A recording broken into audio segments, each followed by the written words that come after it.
नमस्ते दोस्तों, 20 minute lesson में आप सभी का स्वागत है। और आज का हमारा विषय है वेक्टर अलजेब्रा।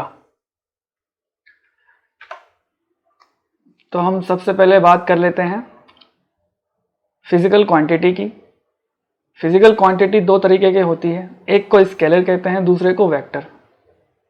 स्केलर वो क्वांटिटी होती है जिसके पास खाली मैग्नीट्यूड होता है, जबकि वेक्टर में मैग्नीट्यूड के साथ साथ डायरेक्शन भी होता है। मैं इन दोनों की डेफिनेशन एक बार पढ़ देता हूँ। A physical quantity that is completely characterized by its magnitude is known as scalar. Example है मास, टेम्परेचर। और वेक्टर में a physical quantity that require both the magnitude and the direction is known as vector. So a vector is characterized by both magnitude and direction. और इसके example हैं velocity, force और acceleration.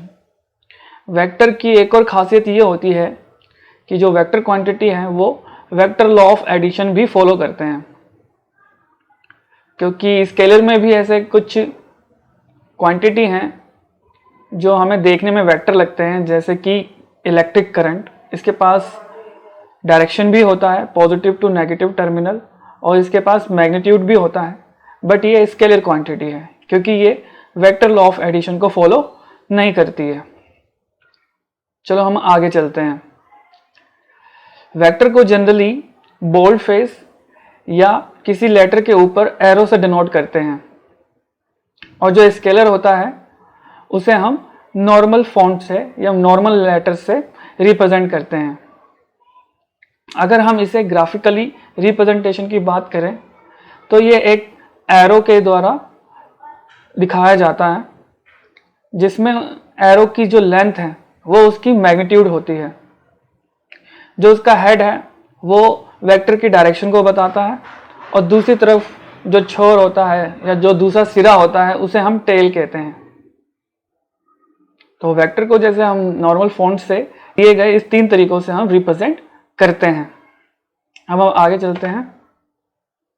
Vector generally दो तरीके के होते हैं, bound और फ्री।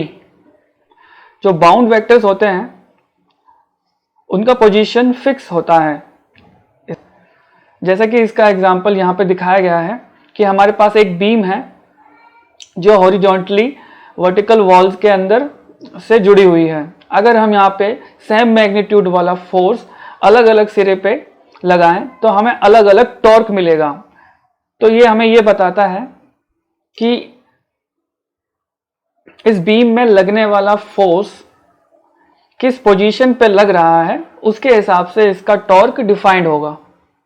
तो यहाँ पे जो टॉर्क है वो एक बाउंड वेक्टर को रिप्रेजेंट करता है, और यहाँ पे जो लगने वाला फोर्स है दोनों ही सिरे पे, चाहे बीम के बीच में या बीम के आखिरी छोर पर, उसकी मैग्नीट्यूड सेम है और उसका डायरेक्शन भी नीचे की तरफ है। तो इस तरीके के फोर्स को फ्री वेक्टर कहते हैं, और जो टॉर्क है वो यहां पे बाउंड वेक्टर का एग्जाम्पल है। अब हम आगे चलते हैं वेक्टर ऑपरेशन।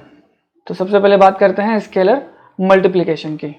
अगर किसी भी स्केलर क्वांटिटी को किसी वेक्टर से मल्टीप्लाई किया जाता है तो जो रिजल्टेंट वेक्टर है उसका मैग्नीट्यूड स्केलर के मल्टीप्लाई हो जाता है। जैसे कि यहाँ पे एग्जांपल दे रखा है कि हमारे पास मानिए कि एक स्केलर c है और हमारे पास एक वेक्टर है b, तो c इंटू b जो है वो हमें a वेक्टर देगा, और एक वेक्टर का जो मैग्नीट्यूड है वो b वेक्टर के मैग्नीट्यूड से c टाइम ज़्यादा होगा। इस तरह के वेक्टर ऑपरेशन को ही हम स्केलर मल्टीप्लिकेशन कहते हैं। अगर c हमारे पास पॉजिटिव है तो b को अगर हम c से मल्टीप्लाई करेंगे तो हमें जो a मिलेगा वो भी उसी डायरेक्शन में होगा जिस डायरेक्शन में b है। अगर हमारे पास c नेगेटिव है तो हमें जो a मिलेगा वो उसके अपोजिट डायरेक्शन में होगा जिस डायरेक्शन में b है। तो इससे हम कहते हैं स्केलर मल्टीप्लिकेशन। चलिए अब हम आगे चलते हैं। अब यूनिट वेक्टर उसे कहा जाता है जिसका मैग्नीट्यूड 1 होता है, एक सर्टेन डायरेक्शन होता है और उसका मैग्नीट्यूड 1 होता है। जैसे कि यहाँ पे एक एग्जांपल दिया गया है कि मानिए कि हमारे पास कोई वेक्टर है जो जिसका मैग्नीट्यूड 3 है। जनरली हम यूनिट वेक्टर को a कैप n इससे डिनोट करते हैं। यूनिट वेक्टर जनरली डायरेक्शन को रिप्रेजेंट करने के लिए ही इस्तेमाल किया जाता है। तो किसी भी वेक्टर को हम मैग्नीट्यूड मल्टीप्लाई में यूनिट वेक्टर के रूप में दिखा सकते हैं। ये उसी तरीके से है जिस तरीके से अभी हमने स्केलर मल्टीप्लिकेशन की बात की थी। यहाँ पे जो a है, जो नॉर्मल a है, वो उसका मैग्नीट्यूड है। मान लीजिए यहाँ a 3 है, तो 3 इसका मैग्नीट्यूड है और a कैप जो है वो यूनिट वेक्टर है जो उसके डायरेक्शन को दिखाता है। तो इस तरीके से हमारा जो वेक्टर a है वो है मैग्नीट्यूड 3 मल्टीप्लाई में यूनिट वेक्टर ऑफ a। तो इस तरीके से यूनिट वेक्टर डायरेक्शन को दिखाने में मदद करता है, या किसी भी वेक्टर को हम यूनिट वेक्टर के फॉर्म में लिख सकते हैं। Addition and subtraction, vector addition और सब्ट्रैक्शन जो है वो सर्टेन लॉ को फॉलो करते हैं और इस लॉ को हम ट्रायंगल लॉ ऑफ वेक्टर या पैरेललोग्राम लॉ ऑफ वेक्टर कहा। मानिए हमारे पास दो वेक्टर हैं a और b और हमें इन दोनों का वेक्टर एडिशन करना है। तो triangle law of vector addition के हिसाब से अगर हम a वेक्टर के टेल पे b वेक्टर को लड़ाते हैं और रिजल्टेंट हमें c वेक्टर मिलता है, तो इस तरीके से जो शेप है, फाइनल शेप जो हमें मिलता है वो एक ट्रायंगल का शेप होता है। इसलिए हम इसे triangle law of vector addition कहते हैं। a और b दो दिए हुए वेक्टर हैं तो हमें एक रिजल्टेंट c वेक्टर निकाल सकते हैं। इसी तरीके से एक पैरेललोग्राम लॉ ऑफ एडिशन है। इसमें क्या है, अगर हम किसी एक वेक्टर के टेल को दूसरे वेक्टर के टेल से जोड़ते हैं, वही एग्जांपल लेते हैं जो हमने ऊपर लिया था, a और b हमारे पास दो वेक्टर हैं और उन दोनों के टेल को अगर हम जोड़ते हैं तो उससे बनने वाले पैरेललोग्राम पे जो हमें डायगोनल मिलेगा वो हमारा रिजल्टेंट वेक्टर होगा। अगर a पॉजिटिव है और b पॉजिटिव है तो जो हमारा रिजल्टेंट c है वो हम कहेंगे कि वो a प्लस b का रिजल्टेंट है। लेकिन अगर हमारे पास a पॉजिटिव और b नेगेटिव है तो उससे फॉर्म किया गया पैरेललोग्राम का जो डायगोनल होगा, मतलब जो हमें रिजल्टेंट वेक्टर मिलेगा, उसे हम कहेंगे a माइनस b। जैसे कि आप देख सकते हैं इस डायग्राम में, जिसे हम जिफ डायग्राम भी कहते हैं। तो जिफ डायग्राम में आप देख सकते हैं कि किस तरीके से a प्लस b से करने पे हमें c रिजल्टेंट मिलता है जहां a पॉजिटिव और b पॉजिटिव है, और उसी तरह नेगेटिव डायरेक्शन करने पे, b नेगेटिव करने पे हमें जो मिलता है वो मिलता है a minus b। Dot product, मानिए हमारे पास दो वेक्टर हैं a और b और उन दोनों के बीच में बनने वाला एंगल थीटा है। जैसे कि हम इस जिफ में देख सकते हैं कि b is a vector and a is a vector. b को काले रंग से और a को लाल रंग से दिखाया गया है और इन दोनों के बीच में जो एंगल है वो थीटा है। तो a जो है, जो प्रोजेक्शन करेगा b में, उस प्रोजेक्शन की वैल्यू होगी a cos थीटा। जब हम इस a cos थीटा को b से मल्टीप्लाई करेंगे तो हमें ba cos थीटा या ab cos थीटा मिलेगा, जो कि एक स्केलर क्वांटिटी होगी, क्योंकि डॉट प्रोडक्ट जो है वो हमें एक स्केलर क्वांटिटी देता है। a डॉट b, a एक वेक्टर क्वांटिटी है, b एक वेक्टर क्वांटिटी है, बट इसका जो डॉट प्रोडक्ट है वो एक स्केलर क्वांटिटी होगा। जनरली जो डॉट प्रोडक्ट है वो कॉम्यूटेटिव होते हैं, मतलब इनका ऑर्डर अगर रिवर्स भी हो जाए तब भी हमें सेम रिजल्टेंट मिलता है, मतलब a dot b is equal to b dot a। इस रिलेशन को हम कॉम्यूटेटिव रिलेशन कहते हैं। अब हम आगे चलते हैं। Law of cosine. मानिए हमारे पास एक ट्रायंगल है जिसका साइड a, b और c है और उनके बीच में बनने वाला एंगल, मतलब b और c के बीच में एंगल अल्फा है, c और a के बीच में एंगल बीटा है और a और b के बीच में एंगल थीटा है। लॉ ऑफ कोसाइन ये कहता है कि अगर हमें कोई भी तीन पैरामीटर पता है तो हम चौथे पैरामीटर को निकाल सकते हैं। मानिए हमारे पास दो वेक्टर हैं b और a और उन दोनों के बीच में थीटा एंगल है। तो इससे हमें C रिजल्टेंट मिल जाएगा। जब हम A का प्रोजेक्शन निकालते हैं B में, तो हम ये देखेंगे कि B को एक्सटेंड करना पड़ेगा, क्योंकि ये हमारा जो हमारा बेस है वो A से छोटा है। तो जब हम A का प्रोजेक्शन निकालते हैं B पे, तो हमें वो प्रोजेक्शन मिलता है A cos थीटा। अब हमें ये प्रोजेक्शन से एक राइट एंगल ट्राइंगल मिल जाता है, जो कि C A sin थीटा और A cos theta minus B का बेस, परपेंडिकुलर और हाइपोथेन्यूस देता है। ये एक राइट एंगल ट्राइंगल है। अब हमें पता है कि अगर हम पाइथागोरस थ्योरम का हम यहाँ पे इस्तेमाल करें, तो C square is equal to A sin theta का होल स्क्वायर प्लस में A cos theta minus B का होल स्क्वायर। और जब हम इससे रिजल्टेंट निकालेंगे तो हमें मिलेगा C square is equal to A square plus B square minus 2AB cos theta. तो जो ये हमारा फाइनल रिजल्टेंट है, मतलब C square equal to A square plus B square minus 2AB cos theta, इसी को हम लॉ ऑफ कोसाइन कहते हैं। तो इसमें हमें A पता था, B पता था और थीटा पता था। जब हमें A, B और थीटा पता है तो हम इसका तीसरा साइड C निकाल सकते हैं। इसी तरह अगर हमें B, C और अल्फा पता हो तो हम A निकाल सकते हैं, और इसी तरह अगर C, A और बीटा पता हो तो हम B निकाल सकते हैं। इसी को लॉ ऑफ कोसाइन कहते हैं। अब हम आगे चलते हैं, लॉ ऑफ साइन। इसमें भी अगर हमारे पास कोई ट्राइंगल है जिसका साइड A, B, C है, और BC के बीच में बनने वाला एंगल अल्फा, CA के बीच में बनने वाला एंगल बीटा और A और B के बीच में बनने वाला एंगल थीटा है, तो इसमें साइन अल्फा ओवर A जो है साइन बीटा ओवर B और साइन थीटा ओवर C के बराबर होगा। मतलब साइन अल्फा ओवर A का जो अनुपात है वो साइन बीटा बाय B के अनुपात और साइन थीटा बाय C के अनुपात के बराबर होगा।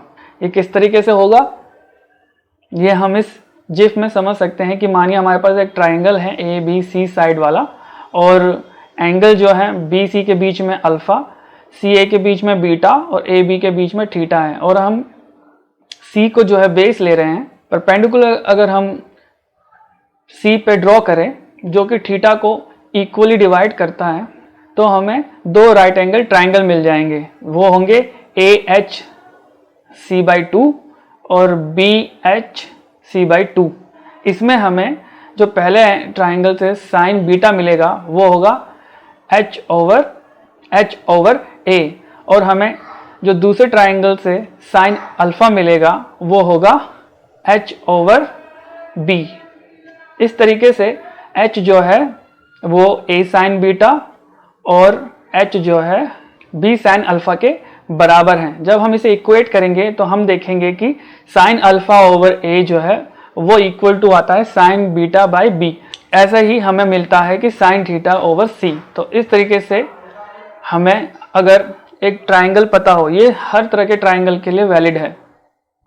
इस तरीके से अगर हमें एक ट्राइंगल पता हो जिसका साइड ABC है और उसके BC के बीच में बनने वाला जो एंगल है वो अल्फा है, CA के बीच में बीटा है और AB के बीच में थीटा है, तो उसके साइन अल्फा ओवर A का अनुपात साइन बीटा ओवर B का अनुपात और साइन थीटा ओवर C के अनुपात के बराबर होगा। इसी को हम लॉ ऑफ साइन कहते हैं।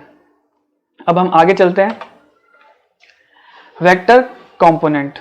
तो अभी तक हमने जो देखा वो वेक्टर का ग्राफिकल रिप्रेजेंटेशन था कि कैसे हम उसे ऐड करते हैं, सब्ट्रैक्ट करते हैं। अब हमें वेक्टर अलजेब्रा को समझने के लिए ये जानना ज़रूरी है कि वेक्टर कंपोनेंट क्या होते हैं। किसी भी वेक्टर को किसी भी फ्रेम ऑफ रेफरेंस से रिप्रेजेंट किया जा सकता है। जैसे कि यहाँ पे हम कार्टेशियन कोऑर्डिनेट का इस्तेमाल करेंगे। डिफरेंट तरह के कोऑर्डिनेट्स होते हैं, जैसे कि spherical coordinate, cylindrical coordinates, but यहाँ हम रेक्टेंगुलर कार्टेशियन कोऑर्डिनेट का इस्तेमाल करेंगे। हम किसी भी कोऑर्डिनेट का इस्तेमाल करें, वेक्टर का एम्पलीट्यूड और डायरेक्शन सेम रहता है, बट उनके जो कोफिशिएंट होते हैं उस पर्टिकुलर डायरेक्शन में वो डिफरेंट हो जाते हैं, बट ओवरऑल उसका मैग्नीट्यूड और डायरेक्शन वो सेम रहता है। अब हम यहाँ पे अगर देखें कि हमारे पास मानिए एक वेक्टर है जो कि कार्टेशियन कोऑर्डिनेट में बना हुआ है। इसका एक सिरा ओरिजिन से शुरू होता है और दूसरा एक पर्टिकुलर डायरेक्शन को रिप्रेजेंट करता है। तो इसका जो x कंपोनेंट होगा उसे हम ax से रिप्रेजेंट करेंगे, जो y कंपोनेंट होगा उसे हम ay से रिप्रेजेंट करेंगे और जो z कंपोनेंट होगा उसे हम az से रिप्रेजेंट करेंगे। x डायरेक्शन के लिए हम i यूनिट वेक्टर का इस्तेमाल करते हैं, y के लिए j का और z के लिए k का। जैसे कि पहले भी बताया जा चुका है कि जो यूनिट वेक्टर होते हैं उनके जो मैग्नीट्यूड है वो 1 होता है और वो एक पर्टिकुलर डायरेक्शन को रिप्रेजेंट करते हैं। तो I यहाँ पे x को, j यहाँ पे y को और k यहाँ z को रिप्रेजेंट करता है। तो इस तरीके से किसी भी वेक्टर को उसके कॉन्स्टिट्यूएंट में रिप्रेजेंट करने को हम वेक्टर कंपोनेंट्स कहते हैं। तो ax, ay, az जो है वो वेक्टर कंपोनेंट्स हैं। किस डायरेक्शन में? I डायरेक्शन में, z डायरेक्शन में और k डायरेक्शन में। तो a जो है हम कैसे लिख सकते हैं? a equal to ax i plus ay j plus az k। Vector algebra. Vector algebra is arithmetic operation such as addition, subtraction, multiplication in vectors. जैसे कि सिंपल अलजेब्रा हमें पता है, उसमें हम जो है स्केलर क्वांटिटी से डील करते हैं, बट वेक्टर अलजेब्रा में हमें स्केलर क्वांटिटी के साथ साथ उसका डायरेक्शन का भी ध्यान रखना होता है। तो वही सब चीज़ जो हम स्केलर में करते हैं, जब हम उसे वेक्टर में अप्लाई करते हैं, मतलब एडिशन, सब्ट्रैक्शन, मल्टीप्लिकेशन, तो उसको हम वेक्टर अलजेब्रा कहते हैं। तो सबसे पहले हम बात करेंगे मैग्नीट्यूड की। हमें पता है कि a को उसके कॉन्स्टिट्यूएंट कंपोनेंट में रिप्रेजेंट किया जा सकता है। a का मतलब वेक्टर a और ax, ay, az जो है वो उसके कॉन्स्टिट्यूएंट है x, y और z डायरेक्शन में। तो इसका जो सिंपल एम्पलीट्यूड होता है वो होता है under of ax square plus ay square plus az square, मतलब उसके जो कॉन्स्टिट्यूएंट कंपोनेंट है उसके स्क्वायर का सम के अंडर को हम मैग्नीट्यूड ऑफ a कहते हैं। इसी तरीके से यूनिट वेक्टर जो है, क्योंकि उसका मैग्नीट्यूड 1 होता है और वो सिर्फ डायरेक्शन को रिप्रेजेंट करता है। मानिए हमारे पास वेक्टर a है और उसका कॉन्स्टिट्यूएंट कंपोनेंट है ax i plus ay j plus az k। तो जब हम उस वेक्टर को उसके मैग्नीट्यूड से डिवाइड करते हैं, मतलब under of ax square plus ay square plus az square, तो हमें यूनिट वेक्टर मिल जाता है। तो कंपोनेंट वाइज अगर हम बात करें, मतलब i direction, j direction, k direction में, तो यूनिट वेक्टर जो है वो इस तरीके से रिप्रेजेंट किया जाता है ax over under of ax square plus ay square plus az square plus में ay divided by under of ax square plus ay square plus az square j plus में ak divided by under of ax square plus ay square plus az square k। तो this is the representation of unit vector. अब हम आगे बात करते हैं vector addition and subtraction. दरअसल किसी भी वेक्टर को रिप्रेजेंट करने के दो तरीके हैं, एक है ग्राफिकल और दूसरा है मैथमेटिकल। तो हमने जो भी पहले बात की थी वो ग्राफिकल रिप्रेजेंटेशन था। अब हम जो है वो मैथमेटिकल ऑपरेशंस की बात कर रहे हैं। मैथमेटिकल ऑपरेशन ज़्यादा कन्वीनियंट है सॉल्व करने के लिए, क्योंकि अभी हमारे पास सिर्फ 2 वेक्टर हैं। अगर हमारे पास वेक्टर और बढ़ जाएंगे तो उसे ग्राफिकल रिप्रेजेंट करने में दिक्कत आएगी। तो इसलिए उसका अलजेब्रा और मैथमेटिकल वर्जन पढ़ना ज़्यादा इम्पोर्टेंट है। अब हम वेक्टर एडिशन की बात करते हैं। मानिए हमारे पास 2 वेक्टर हैं, a equal to ax i plus ay j plus az k और दूसरा वेक्टर है b equal to bx i plus by j plus bz k। तो जब हम ऐड करेंगे तो इनके जो कॉन्स्टिट्यूएंट कंपोनेंट है सिर्फ उनको ऐड करेंगे, मतलब if c equal to a plus b, तो जो रिजल्टेंट c होगा वो हमें मिलेगा ax प्लस bx का i, ay प्लस by का j plus az plus bz का k। मतलब जो a वेक्टर का i कंपोनेंट है और b वेक्टर का जो i कंपोनेंट है वही आपस में ऐड होंगे। कोई भी क्रॉस प्रोडक्ट ऐड नहीं होगा, मतलब i का i से, j का j से और k का k से कंपोनेंट ही ऐड होगा, i का j से ऐड नहीं होगा। तो इस तरीके से जो हमें रिजल्टेंट वेक्टर मिलेगा, मतलब जो c है जिसका i component C X, y component और j कंपोनेंट सी वाई और z कंपोनेंट जो है वो सी जेड होगा। तो सी एक्स जो है वो ए एक्स प्लस बी एक्स के बराबर होगा, सी वाई जो है वो ए वाई प्लस बी वाई के बराबर होगा और सी जेड जो होगा वो ए जेड प्लस बी जेड के बराबर होगा। इसी तरीके से अगर हम सब्सट्रैक्शन की बात करें तो सब्सट्रैक्शन में जो है ए एक्स माइनस बी एक्स आ जाएगा, ए वाई माइनस बी वाई हो जाएगा और ए जेड माइनस बी जेड हो जाएगा। तो सब्ट्रैक्शन में जो है हम बी के जितने भी कॉन्स्टिट्यूएंट हैं उसको हम नेगेटिव बी से रिप्लेस कर देंगे और हमारा जो रिजल्टेंट वेक्टर सी आएगा उसका सी एक्स जो है वो ए एक्स माइनस बी एक्स के बराबर, सी वाई जो है वो ए वाई माइनस बी वाई के बराबर और सी जेड जो है वो ए जेड माइनस बी जेड के बराबर होगा। अब हम आगे बात करते हैं स्केलर मल्टीप्लिकेशन की। हमने ये सब ग्राफिकली देख लिया है, अब हम इसे मैथमेटिकली देख रहे हैं। अब स्केलर मल्टीप्लिकेशन में जैसे मानिए आपके पास कोई वेक्टर a है और उसके कॉन्स्टिट्यूएंट है ए x I plus A Y J plus A Z के और आपके पास कोई स्केलर क्वांटिटी a है। अगर आप a स्मॉल a को कैपिटल A से मल्टीप्लाई करेंगे, वेक्टर a के जितने भी कॉन्स्टिट्यूएंट हैं उन सबको a टाइम्स इनहेंस कर देगा, मतलब वो हर कॉन्स्टिट्यूएंट कंपोनेंट के साथ मल्टीप्लाई हो जाएगा। इसी को हम स्केलर मल्टीप्लिकेशन कहते हैं। मतलब जो हमारा रिजल्टेंट C होगा वो होगा small a capital A X I plus में small a capital A Y J plus में small a capital A Z के। और हाँ, स्केलर मल्टीप्लिकेशन से भी हमें जो वेक्टर मिलता है या जो रिजल्टेंट मिलता है वो वेक्टर ही होता है।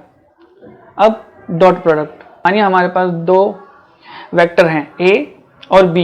a का जो कॉन्स्टिट्यूएंट है वो है ए x I plus A Y J plus A Z के और b का जो कॉन्स्टिट्यूएंट है वो है B x I plus B Y J plus B Z के। c हमारा रिजल्टेंट है जो a डॉट b से मिलता है, मतलब जो i के कंपोनेंट है वो i के कंपोनेंट के साथ ही मल्टीप्लाई होंगे, मतलब ए एक्स आई जो है वो बी एक्स आई से ही मल्टीप्लाई होगा। जैसे हमें पता है कि ये कोसाइन लॉ को फॉलो करता है, तो a डॉट b जो है वो हमें ए बी कॉस थीटा देता है। कॉस थीटा क्या होता है? जो पैरेलल कंपोनेंट होते हैं, मतलब अगर i डॉट i होता है तो कॉस थीटा 0 होता है, तो कॉस 0 1 होता है। अब हमें जैसे पता है कि i j k जो है वो परपेंडिकुलर होते हैं एक दूसरे के, तो अगर i को j से हम डॉट प्रोडक्ट निकालेंगे तो उसमें कॉस 90 डिग्री आ जाता है और कॉस 90 0 होता है, इसलिए जो क्रॉस प्रोडक्ट है वो डॉट प्रोडक्ट में 0 हो जाते हैं। और हमें खाली जो कॉन्स्टिट्यूएंट है, मतलब जो i के कॉन्स्टिट्यूएंट हैं, j के कॉन्स्टिट्यूएंट हैं और k के कॉन्स्टिट्यूएंट है, वो अपने रेस्पेक्टिव एलिमेंट से ही मल्टीप्लाई होते हैं। इसलिए जो हमें रिजल्टेंट मिलता है c वो होता है equal to A X B X plus में A Y B Y plus में ए जेड बी जेड। इसको हम डॉट प्रोडक्ट कहते हैं। और डॉट प्रोडक्ट का जो रिजल्टेंट होता है वो एक स्केलर क्वांटिटी होता है, मतलब उसके पास सिर्फ मैग्नीट्यूड होता है, कोई डायरेक्शन नहीं होता है। अब हम एक एग्जांपल से इसको समझने की कोशिश करेंगे। मानिए हमारे पास दो वेक्टर हैं, a जिसका कॉन्स्टिट्यूएंट दे रखा है 3i plus 6j plus 9k और दूसरा वेक्टर है b जिसका कॉन्स्टिट्यूएंट है -2i plus 3j plus k। तो हमें फॉलोइंग ऑपरेशन को निकालना है। सबसे पहला है magnitude of vector a and b, दूसरा है c equal to a plus b, तीसरा है c equal to a minus b, चौथा है c equal to 5a plus 2b और पांचवा है c equal to a dot b, छठा है angle between a and b। तो अब हम मैग्नीट्यूड निकालते हैं a का। a equal to under root of A X square plus में ए वाई स्क्वायर प्लस में ए जेड स्क्वायर। यहाँ ए एक्स क्या है 3, तो यहाँ पे हो गया 3 का स्क्वायर, ए वाई क्या है 6, तो 6 का स्क्वायर प्लस में ए जेड क्या है 9, तो 9 का स्क्वायर। तो equal to under root of 9, 3 का स्क्वायर 9 प्लस में 6 का स्क्वायर 36 प्लस में 9 का स्क्वायर इज 81। तो टोटल हमारा आ जाएगा equal to under root of 126, जो कि बराबर होता है 9 मल्टीप्लाई बाय 14। क्योंकि 14 का कोई प्रॉपर अंडर रूट नहीं होता है, इसलिए हम 9 का अंडर रूट बाहर निकालते हैं जो कि इक्वल टू होता है 3। तो हमारे पास जो एम्पलीट्यूड आया या मैग्नीट्यूड आया a का वो होगा 3 अंडर रूट ऑफ 14। इसी तरह हम b का मैग्नीट्यूड निकाल सकते हैं, जो कि होगा अंडर ऑफ -2 का होल स्क्वायर प्लस में 3 का होल स्क्वायर प्लस में 1 का होल स्क्वायर, जो कि बराबर होगा under of 4 plus 9 plus 1 equal to under of 14। तो ये था हमारा पहला सवाल। अब हमारा दूसरा सवाल है कि c equal to a plus B.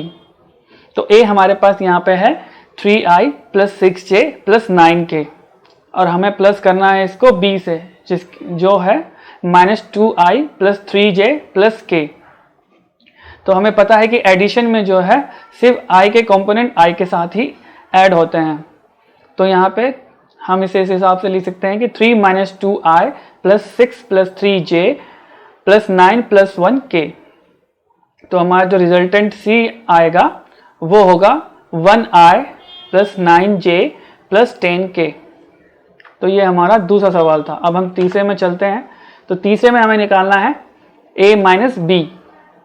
अब हमारे पास a क्या है 3i plus 6j plus 9k, minus में क्या हो जाएगा -2i plus 3j plus 1k, जो कि बराबर होगा 3 minus -2 is equal to 3 plus 2। तो हमारा जो रिजल्टेंट आएगा वो आएगा 3 plus 2i plus 6 minus 3j plus 9 minus 1k। जो फाइनल रिजल्टेंट आएगा वो होगा 5i plus 3j plus 8k। अब हम चौथे सवाल पे चलते हैं, जो कि है 5a प्लस 2b। तो इसमें हमें 5 को a से स्केलर मल्टीप्लाई करना है और 2 को b से स्केलर मल्टीप्लाई करना है, और उसके बाद उन दोनों को ऐड करना है। तो इस तरीके से 5 को 3i plus 6j plus 9k से मल्टीप्लाई करने पे हमें मिलता है 15i plus 30j plus 45k, और 2 को -2i plus 3j plus k से मल्टीप्लाई करने पे मिलता है -4i plus 6j plus 2k। अब हम खाली i को i के साथ, j को j के साथ और k को k के साथ प्लस करेंगे। तो हमें जो रिजल्टेंट मिलेगा वो मिलेगा 15 - 4i plus 30 plus 6j plus 45 plus 2k। तो फाइनल रिजल्ट जो होगा वो होगा 11i plus 36j plus 47k। तो ये हमारा चौथा सवाल था। अब हम पांचवें में चलते हैं, जिसमें हमें निकालना है a डॉट b। अब हमारे पास a है 3i plus 6j plus 9k dot -2i plus 3j plus k। अब हमें पता है कि डॉट प्रोडक्ट में i का i से ही मल्टीप्लाई होगा, क्योंकि क्रॉस प्रोडक्ट हमें 0 देता है। तो यहाँ हमें मिलेगा 3 डॉट -2 प्लस 6 डॉट 3 प्लस 9.1, जो कि इक्वल टू होगा -6 प्लस 18 प्लस 9। फाइनल रिजल्ट जो मिलेगा वो मिलेगा 21। तो c equal to a dot b is 21। तो हमें जो डॉट प्रोडक्ट है वो हमें सिंपल 21, जैसे मैंने कहा था कि डॉट प्रोडक्ट हमें स्केलर क्वांटिटी देता है, तो यहाँ पे हमारे पास सिर्फ 21 एक स्केलर क्वांटिटी है, इसका कोई डायरेक्शन नहीं है। अब हमें निकालना है angle between a and b। तो हमें जैसे पता है कि a डॉट b जो होता है वो होता है equal to a b cos theta, और cos थीटा को हम ले सकते हैं a dot b divide by A B. a dot b जो है हमने यहाँ पे निकाला था, जिसकी वैल्यू आई थी 21, और मैग्नीट्यूड जो है हमने सबसे पहले में निकाला था, जिसकी वैल्यू है 3√14 इंटू में √14। जब हम इसे इक्वेट करेंगे तो हमें फाइनल जो मिलेगा वो मिलेगा 21/42, जो कि हाफ के बराबर है 0.5। और कॉस की कौन सी वैल्यू हमें हाफ देती है, cos 60 हमें हाफ वैल्यू देती है। तो यहाँ पे जो थीटा एंगल है वो 60 है, मतलब a और b के बीच में जो एंगल है वो 60 डिग्री है। तो हमने वेक्टर के दो रूप देखे, एक ग्राफिकल रिप्रेजेंटेशन और एक मैथमेटिकल रिप्रेजेंटेशन। मैथमेटिकल रिप्रेजेंटेशन हमारे लिए ज़्यादा कन्वीनियंट है, क्योंकि इनका जो ऑपरेशन है, मतलब एडिशन, सब्ट्रैक्शन, स्केलर मल्टीप्लिकेशन, ये ज़्यादा इजी है बजाय ग्राफिकल रिप्रेजेंटेशन के। क्योंकि जैसे जैसे हमारे पास वेक्टर्स ज़्यादा बढ़ जाएंगे तो ग्राफिकली उसे सॉल्व करना मुश्किल हो जाएगा। तो आज के लिए बस इतना ही। आशा करता हूँ आपको मेरा वीडियो पसंद आएगा। धन्यवाद।